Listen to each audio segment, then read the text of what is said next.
I get calls all the time from companies that I mentor, and they're saying, Brett, we're going to grow 10% month over month over the next 3 or 6 months. We're going to go from 10,000 in revenue to 20,000 in revenue, or this many users to this many users, or some other metric that they think is important to their business over the short run. And they ask, Brett, is that good? And my answer is always, I have no idea. And it's because every time one of these founders is thinking about short term metrics, they don't always tie it into their long term strategy for the business.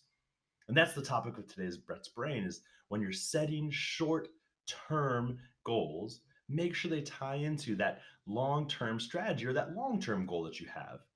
And so 10% month over month growth, it might be good. And it's not even based on where you start to where you finish, but what's your goal? Are you trying to get to cash flow break even? Are you trying to raise your next round of capital? Are you trying to be able to hire your next employee? Are you trying to get to acquisition? What's that next goal for your startup?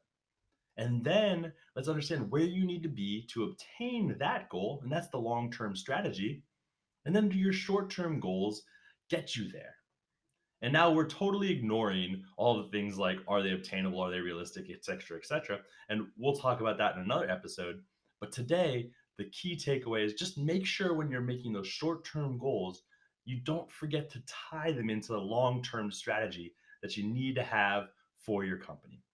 They need to make sense together. Otherwise, there's no point in having short-term goals if they don't get you or drive the company to where it needs to be.